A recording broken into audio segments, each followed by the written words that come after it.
esta es la segunda carta, la segunda carta, la segunda iglesia que el Señor Jesucristo está dictándole, guiando a Juan para que ésta sea entregada a un mensajero. A manera de introducción, alguna nota acá donde dice, el tema del libro Apocalipsis es Jesucristo. Es un desvelamiento de la palabra desvelar, que es quitar un manto o una cortina, una revelación de él. La pregunta, ¿qué es lo que revela este libro acerca de Jesucristo? Pues precisamente revela la persona de Cristo, por un lado, nos habla acerca de él, quién es él, pero también nos habla acerca del poder de Cristo, y lo vamos a ver más conforme avanzan los capítulos en esta carta, y también nos habla del programa de Cristo, porque vamos a ver el plan que nos lleva hasta el final de los días, y en el que Cristo precisamente es el protagonista. Tengo una pregunta que nos va a servir conforme vemos a estas iglesias. ¿Cómo evaluamos una iglesia? O podríamos preguntarnos, ¿cómo evaluamos nuestra iglesia? Desarrollé estas 3 letras que son GER, y aquí está abajo donde dice, a veces evaluamos una iglesia o nuestra iglesia por la gente, por la cantidad de gente que se congrega.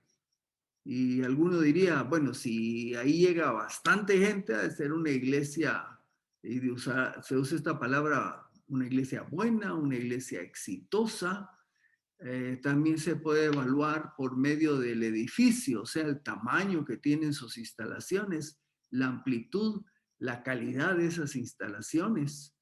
O también se puede tomar el criterio de evaluarla por sus recursos económicos, recursos humanos, su organización, la cantidad de gente que labora en la misma, o también por sus recursos tecnológicos.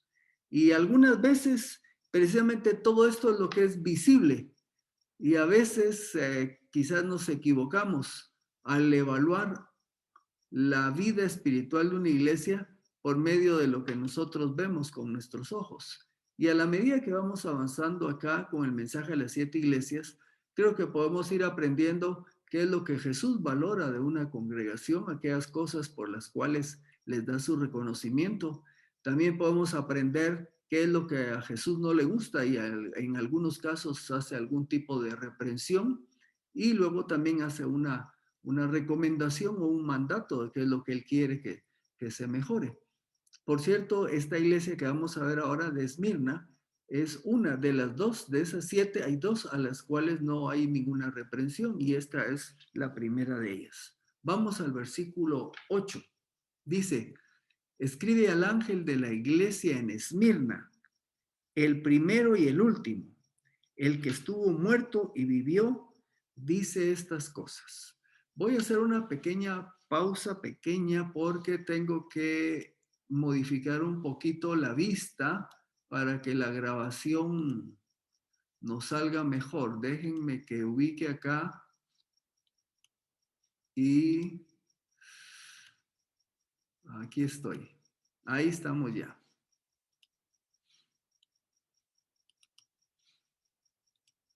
Y ahora ya regresamos. Muy bien. Dice, escribe al ángel de la iglesia en Esmirna, el primero y el último, el que estuvo muerto y vivió, dice estas cosas. Como hacemos siempre, lo desglosamos. Escribe al ángel. Y como mencionamos la semana anterior, estamos utilizando el criterio de que esta palabra ángel, que así se escribe en griego ángelo, pero que quiere decir ángel por un lado, pero también quiere decir mensajero, y hemos entendido que se refiere a un mensajero humano. Algunos opinan que se refiere al anciano o al pastor principal de cada una de estas iglesias, que de alguna manera algunos piensan que fueron a ver a Juan a la isla de Patmos y ahí van a recibir una copia de cada carta.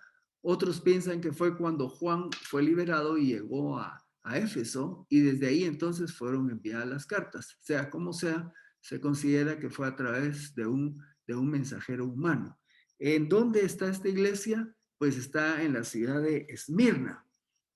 Aquí tenemos un mapa que ya lo hemos mencionado antes y ahí ustedes pueden ver la flechita, ahí está Esmirna, relativamente cerca de la primera iglesia que fue Éfeso.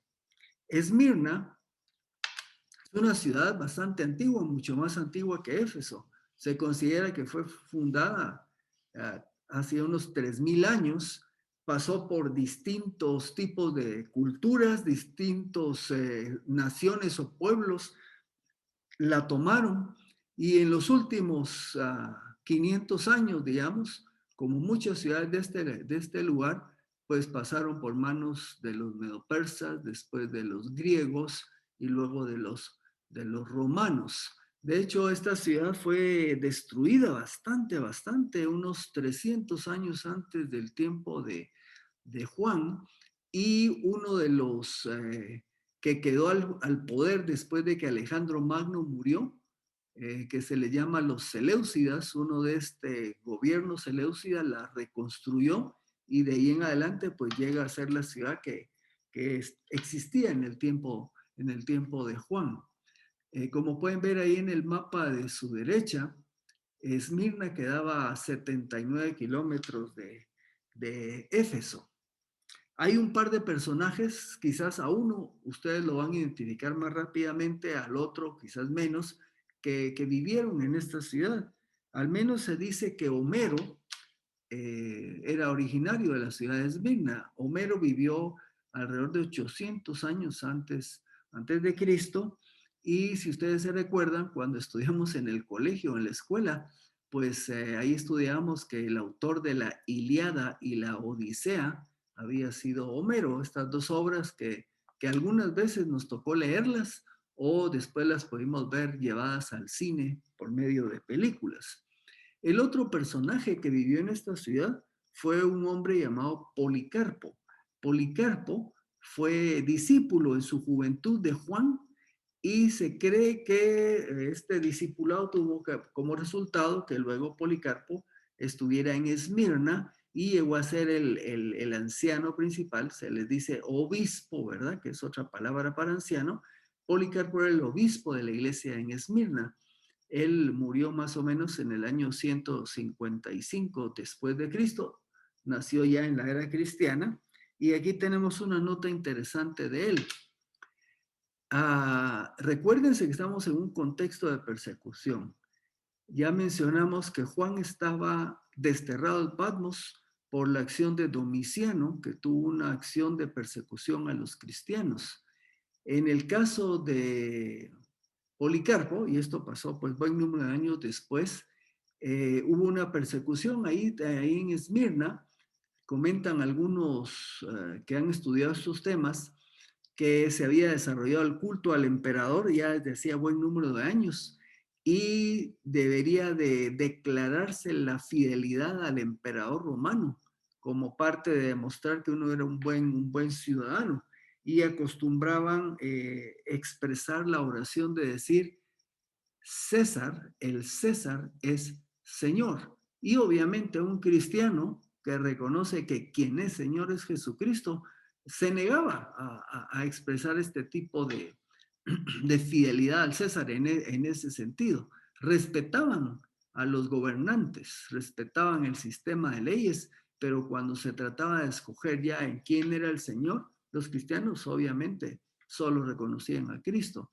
Pues hubo un momento en que capturaron a Policarpo, ya tenía 86 años, y querían que negara a Cristo, que reconociera que César era el Señor, y como era un hombre de avanzada edad, en realidad lo trataron con cierta delicadeza y las autoridades que lo tuvieron bajo su cargo le pedían que lo hiciera, que se podía salvar, que si él reconocía que César era Señor, que podían amainar la pena. Y aquí está esta oración que él dijo: 86 años le he servido y él, o sea, Jesucristo, nunca me ha hecho mal alguno. ¿Cómo entonces puedo blasfemar a mi Rey y Salvador? Y como anoto acá, por no declarar que César es Señor, fue quemado en la hoguera. Y así murió este hombre, discípulo de Juan, y que había sido obispo de la iglesia de Esmirna por un buen número de años. Un detalle más acá. Hoy día Esmirna es la tercera ciudad más poblada de Turquía. Tiene la parte de la pura ciudad 3 millones de habitantes, y si pensamos así como Guatemala con los municipios que le rodean, llega como a 4 millones y picos. Y un dato interesante, a pesar de la cercanía que está a 79 kilómetros, Éfeso hoy día son solo ruinas y Esmirna es una metrópoli moderna. Como el paso de la historia tiene distintos resultados. Una información más.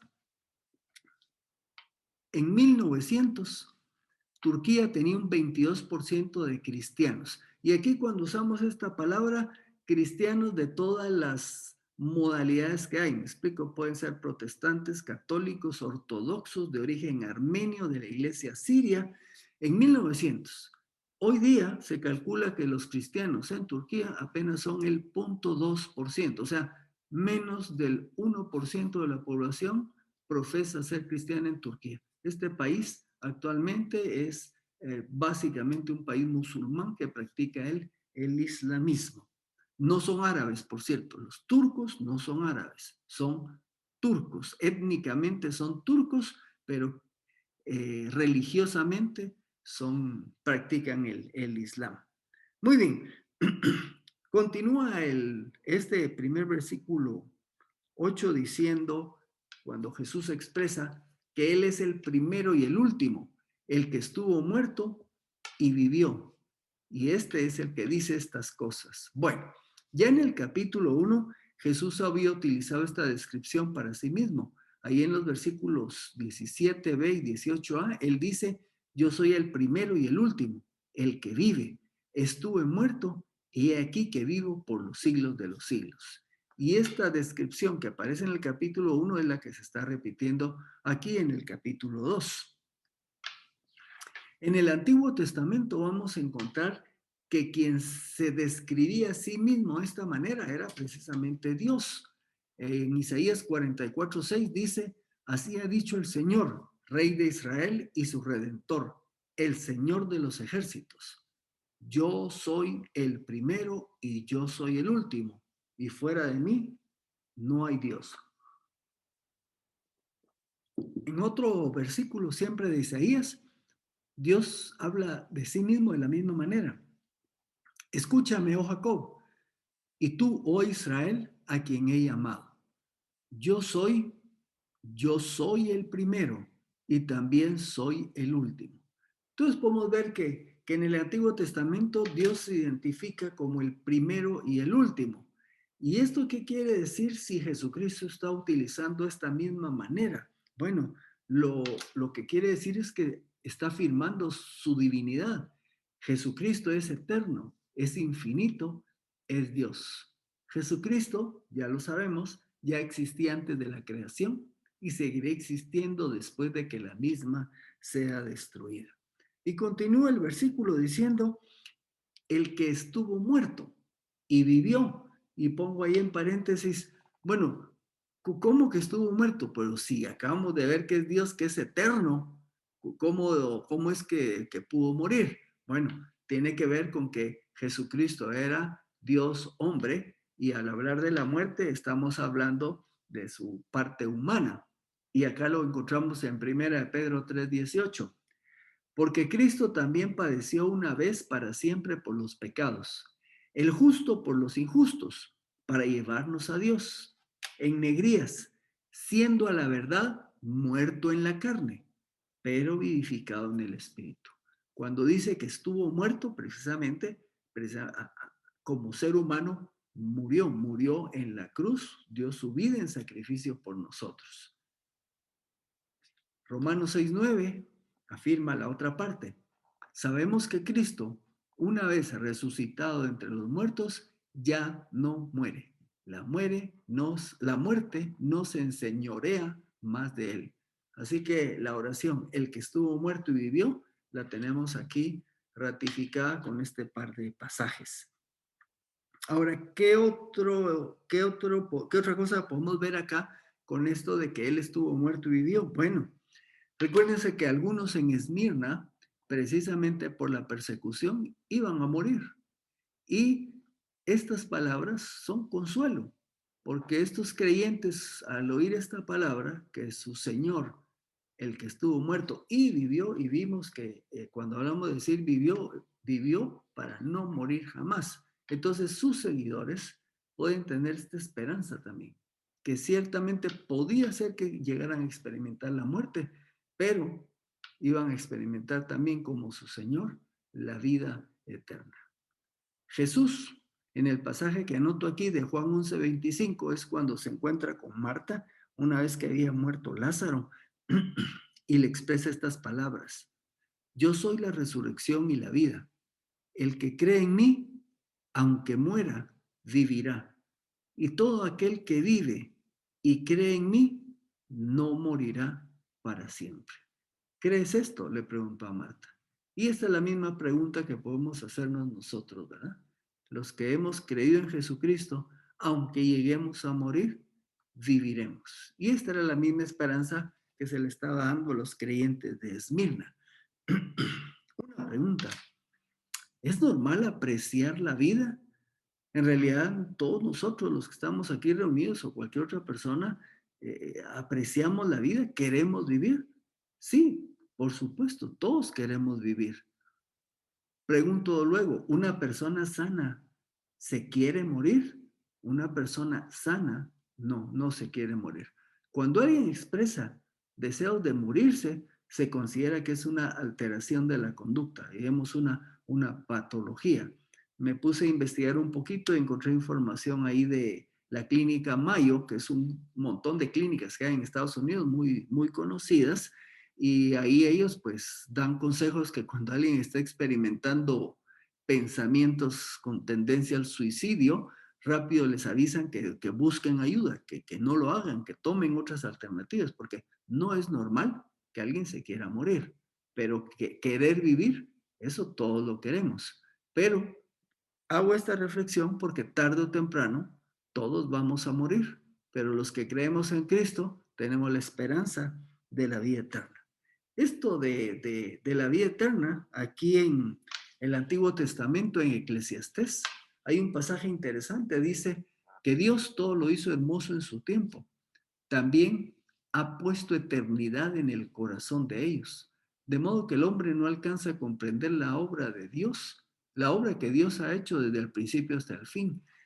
Así nos diseñó Dios, nos diseñó con esa percepción de eternidad, que la vida no solo es lo que vivimos acá, sino que hay algo más. Aquí voy a hacer una pequeña paréntesis, espero no crear confusión, pero solo para traerlos con este pensamiento de la vida acá y la vida en el más allá. El mundo moderno está yéndose por otros caminos. Aquí solo les voy a poner un ejemplo, lo que es el pensamiento existencialista. Este párrafo es tomado de un libro de un filósofo que se llamaba Jean-Paul Sartre, que es existencialista. Y oigan, qué horrible esto. Dice, la vida del hombre está vacía y en el momento en que éste se da cuenta, su existencia se convierte en absurda, algo que le asquea, la náusea. Este Sartre decía que el ser humano tiene ese anhelo de eternidad, pero que la realidad es que no existe, no hay otra vida más que esta vida. Así que el hombre vive en una permanente náusea, porque queriendo o anhelando la eternidad, está ante la realidad de que no hay eternidad, no hay otra vida. Por lo tanto, usted sabe que la náusea uno ni está bien, ni tampoco vomita. Ese es un estado de náusea. Entonces dice que la vida del ser humano es una náusea porque ni está bien ni hay algo más en el futuro.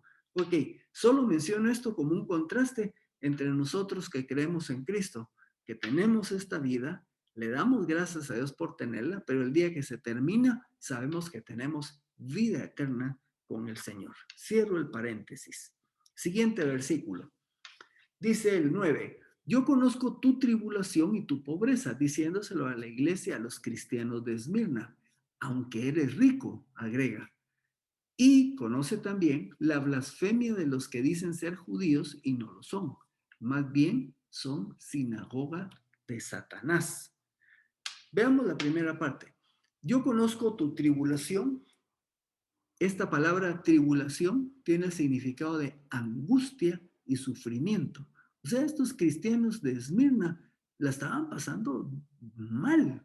Cuando dice tu tribulación es angustia y sufrimiento. Y además dice que conoce su pobreza. En el idioma que se escribió esto hay dos palabras para hablar de pobreza. Una habla de una persona que tiene escasos recursos, pero algo tiene para medio sembrar la tierra, para medio hacer un negocito, pero son escasos. Ahora, la otra palabra, que es la que se indica aquí, es una que da la idea de indigencia. Esta palabra se utiliza para describir una persona que sí no tiene nada, casi que tienen que vivir de las limosnas para poder subsistir. En pocas palabras, estos hermanos de la iglesia de Esmirna de verdad estaban en una situación difícil, en angustia, en sufrimiento y sin recursos para vivir la vida. Tenían que vivir de la bondad de la gente pidiendo limosnas, ¿verdad? Ahora, ¿y esto por qué? Se considera que buena parte de esos creyentes eran esclavos y otros habían perdido sus bienes por confiscación, por el hecho de ser seguidores de Jesús. O sea, esta iglesia la estaba pasando de una manera dura y seria en esta época. Sin embargo, el Señor Jesús les dice, pero eres rico. Y uno diría, bueno, ¿cómo va a ser eso? Si están en angustia, en indigencia, ¿cómo que son ricos? Sí, y entendemos, es una riqueza de tipo espiritual. El mismo Señor Jesús, allá en Mateo 5, en el Sermón del Monte, dice a sus seguidores, bienaventurados sois cuando os vituperan y os persiguen y dicen toda clase de mal contra vosotros por mi causa, mintiendo. Gozaos y alegraos, porque vuestra recompensa es grande en los cielos. Y me imagino que ha de ser difícil, pero realmente esa es la esperanza que tenemos, que el haber reconocido a Jesús como nuestro Señor y Salvador y que a veces en la vida la situación se torna difícil, tenemos la esperanza de que hay algo mejor en esa vida que nos toca más adelante. Por eso dijo Jesús, vuestra recompensa es grande en los cielos.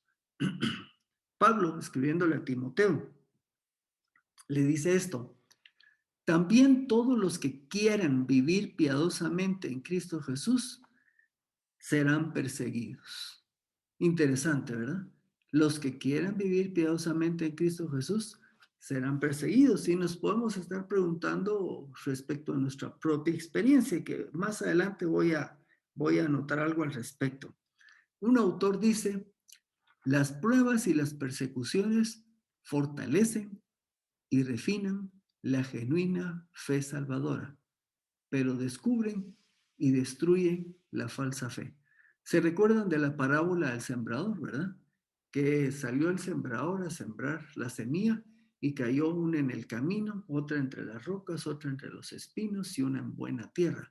Y prácticamente las primeras tres no germinaron hasta la de la buena tierra. Y una de ellas describe que las mismas presiones de la vida, la persecución, hace que la gente se aleje. Pues así son las pruebas en nuestra vida.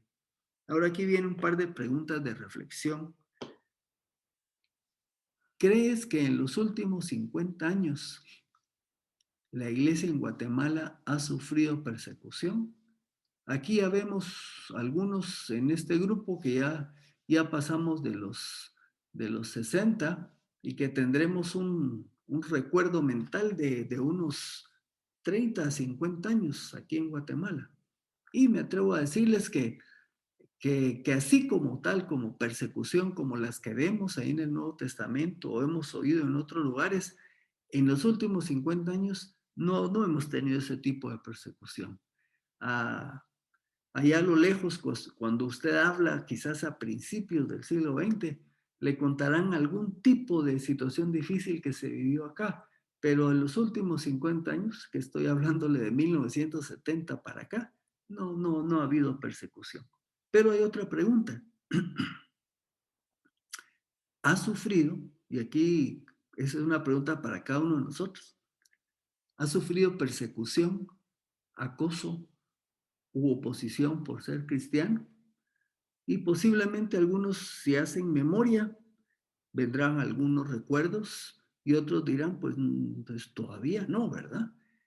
Yo me recuerdo que en mi barrio, cuando con mi hermano menor, con cierto tiempo de diferencia, aceptamos al Señor, experimentamos cierto grado de rechazo de los que habían sido nuestros amigos de barrio, porque obviamente éramos un barrio de predominancia de la religión que existía aquí en Guatemala, la religión dominante, ¿verdad? Y fuimos los primeros par de patojos que paramos separándonos de esa corriente y experimentamos rechazo, pues dejaron de juntarse con nosotros. Quizás también en la universidad, en mi caso personal, participé en varias actividades evangelísticas dentro de mi facultad y notaba que había algunos de mis compañeros que creo que no les caía muy bien, pero pues tampoco nunca sufrí persecución. Y hoy día, en el nivel donde yo me muevo, pues de mi área de trabajo, percibo que hay uno que otro que, que, que están viendo a qué horas cometo un error para sacarlo en cara y percibo ahí esa situación de, ¿qué sería? Un poco de oposición, ¿verdad? Apenas el año, tal vez a principios de año, finales del año pasado, en un chat profesional, alguien expresó a alguien que estaba con cierta necesidad, y yo por el nombre hice una pequeña broma y me contestó el fulano que, y eso que yo soy cristiano, y me puso así, ¿verdad? Y obviamente me dio mucha pena, escribí, pedí perdón, disculpas, y, y me puse a la orden para ayudar a la persona a la que se referían. Pero ahí me di cuenta de que sí, hay gente ahí que normalmente lo saluda a uno, pero hay algo por ahí. Pero de que sea persecución, acoso u oposición franca, yo en lo personal no he vivido algo así muy serio, ¿verdad? Muy serio, un poquito, ¿verdad? Usted piense ahí en su propio caso cómo le ha ido en este sentido. Avancemos. También Jesús conoce la blasfemia de los que dicen ser judíos y no lo son. Más bien son sinagoga de Satanás. Mire, los judíos en el Imperio Romano, de alguna manera se les había concedido el derecho de observar su propia religión. Era conocida como una religión lícita, o sea, una religión permitida. Ocasionalmente hubo algún tipo de persecución con los judíos. Usted se recuerda que Pablo conoció a Priscila y Aquila porque habían tenido que salir de Roma, porque el emperador Claudio había pedido que los judíos se fueran de Roma, pero no era algo generalizado en el imperio, tenían cierta libertad. En un principio, los cristianos se les percibía como una secta dentro del judaísmo, pero con el tiempo se hizo notoria la diferencia, principalmente después del año 70, cuando Jerusalén fue destruida por el general Tito.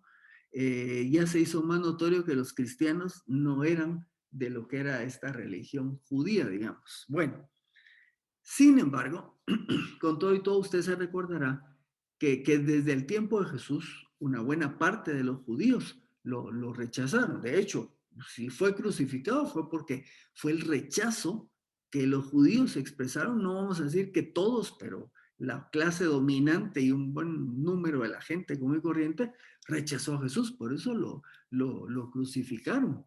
Y cuando la iglesia se empieza a extender, lo empieza a hacer porque hubo persecución ahí en Jerusalén. Si se recuerda en Hechos, se nos dice que algunos tuvieron que salir de Jerusalén y a la medida que iban saliendo a otros lugares, compartían el Evangelio. Y cuando usted lee Hechos, va a ver que Pablo llegaba, predicaba en las sinagogas, y hubo lugares donde los mismos judíos lo empezaron a perseguir e incitaron a la gente para oponerse a estos primeros creyentes. Es más, por ahí algunos escritores dicen que los cristianos fueron usados como chivo expiatorio entre los problemas que se presentaban en distintas comunidades, y los judíos hicieron lo mismo. ¿Qué quiere decir esto? Fíjense que de pronto había una sequía y entonces decían que era por culpa de los cristianos, que estaba, como eran politeístas, todas estas culturas tenían dioses y todo.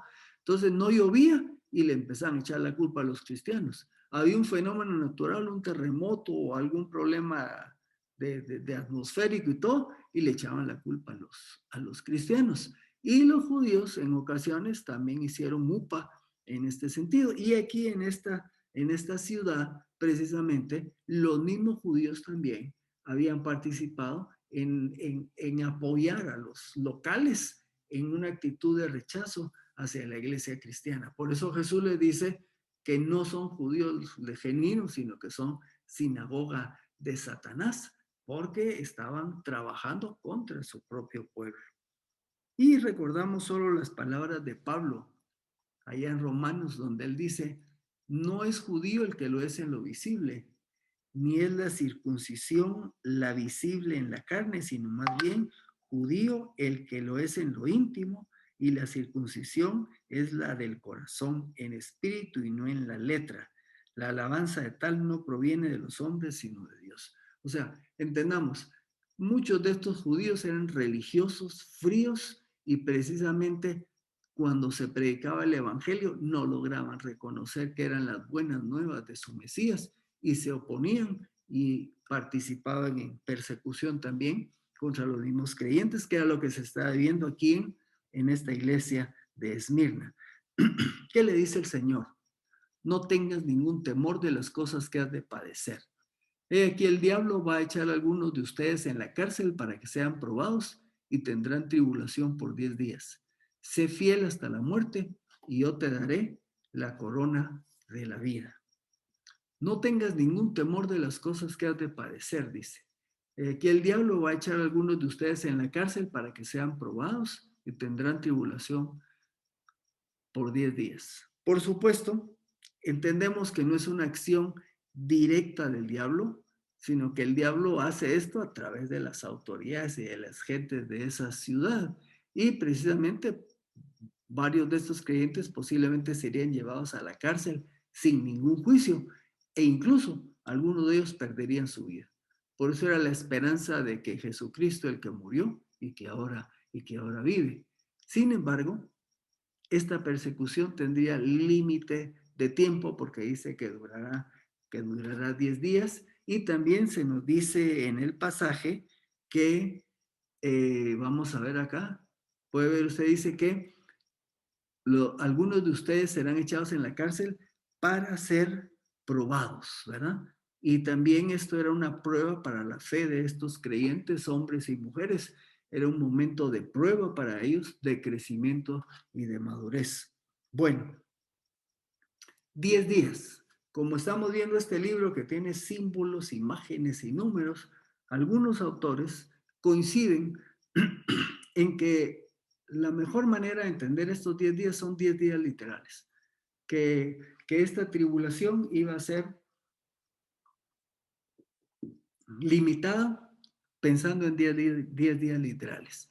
Sin embargo, hay algunos que interpretan que pudo haber sido algo alrededor de unos 10 años y hay otros que interpretan este número 10 porque hubo 10 emperadores romanos que tuvieron la iniciativa de hacer persecución contra los cristianos. Y algunos dicen que esto puede referirse a eso. Pero bueno, son las distintas opiniones que encontramos respecto a ese número 10. Vamos a ir descendiendo, dice el versículo, sé fiel hasta la muerte y yo te daré la corona de la vida. Hablando de fidelidad, sabemos que el genuino cristiano es fiel. ¿Por qué es fiel? Porque tiene el Espíritu Santo en su vida y por eso es que puede ser fiel. Y aun cuando mueran, tendrán como galardón la vida eterna. La corona de la vida se está refiriendo a la vida eterna que el cristiano tiene en Cristo Jesús. El último versículo, el que tiene oídos, oiga lo que el Espíritu dice a las iglesias. El que venza jamás recibirá daño de la muerte segunda. El que tiene oído, oiga lo que el Espíritu dice a las iglesias. Resalta la expectativa que todo creyente debe tener en cuanto a estar atento a la palabra, a la voz del Espíritu Santo. Y esto pues no solo es para Esmirna, sino es para nosotros. Nosotros tenemos que tener nuestro oído abierto con esa expectativa de escuchar lo que nos enseña la palabra, porque precisamente es ahí donde el Espíritu Santo obra en nosotros. Y la última parte dice, el que venza jamás recibirá el daño de la muerte segunda. Simón Kistemaker expresa esto que tengo aquí anotado. Los santos pueden sufrir muerte física de manos de sus perseguidores, pero nunca quedarán separados de Dios. Por el contrario, los incrédulos serán arrojados al lago de fuego y sufrirán la muerte eterna. Esto quiere decir que experimentarán no aniquilación, sino castigo sin fin. Aquí están aclarando algo curioso porque hay distintas posturas de lo que es la segunda muerte, ¿verdad? Y la segunda muerte no es que deja de existir el pecador, ¿verdad? Por eso dice, no es una aniquilación de su alma, sino la segunda muerte es un castigo interminable. Encontramos en Apocalipsis 20:14, y el mar entregó los muertos que estaban en él, y la muerte y el Hades entregaron los muertos que estaban en ellos, y fueron juzgados, cada uno según sus obras, y la muerte y el Hades fueron lanzados al lago de fuego. Esta es la muerte segunda, el lago de fuego. Recuerde que el pasaje dice que los que venzan no experimentarán la muerte segunda, y es a esta a la que se está refiriendo. O sea, el creyente puede morir físicamente como cualquier otro. Cuando morimos, punto, pero solo esa experimentamos porque de ahí viene vida eterna. El no creyente muere, pero va a presentarse después a juicio delante del Señor, y cuando sea decretado que son condenados, se ratifica su condenación, entonces pasan a lo que se llama la muerte segunda. Aquí hay otro pasaje. El que venza heredará estas cosas, y yo seré su Dios y él será mi hijo. Pero para los cobardes e incrédulos, para los abominables y homicidas, para los fornicarios y hechiceros, para los idólatras y todos los mentirosos, su herencia será el lago que arde con fuego y azufre, que es la muerte segunda. Así que el creyente, el genuino creyente, no va a experimentar eso. Y recuerde que ya estudiamos que el vencedor es aquel que ha creído que Cristo es, que ha creído en Cristo como su Señor y Salvador. Ese es el vencedor. Así que todo el que ha nacido de nuevo es un vencedor y no va a experimentar la muerte segunda. Terminamos. Repito el pasaje de Pablo. También todos los que quieran vivir piadosamente en Cristo Jesús serán perseguidos. Y un par de preguntas de reflexión. ¿Por qué no experimento oposición por ser creyente? ¿Qué puedo hacer por los que hoy son perseguidos? Ahí son dos preguntas. La primera nos lleva a pensar cómo está mi vida cristiana. ¿Es una vida que está dando testimonio del Señor? Y si regresamos a lo que le dice Pablo a Timoteo, dice, los que quieran vivir piadosamente en Cristo Jesús serán perseguidos. ¿Por qué no experimento oposición, persecución, lo que ustedes quieran como creyente? Yo creo que a la medida que nosotros se deja ver nuestra vida cristiana, vamos a encontrar en mayor o menor grado oposición. Démosle gracias a Dios que vivimos en un país en que no hay persecución como la viven otros. Pero también tenemos que estarnos preguntando si nuestra presencia como creyentes está teniendo un impacto a nuestro alrededor. Y la segunda pregunta es, sé que hay otros que sí están siendo perseguidos. ¿Qué puedo hacer por ellos? Y supongo que le vino la respuesta rápido, ¿verdad? Sí, lo menos que puedo hacer es orar por ellos. Pero, como le leí al inicio, ¿verdad?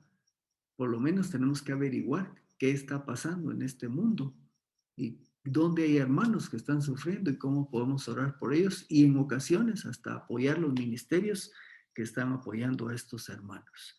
Vamos a dejar de de compartir pantalla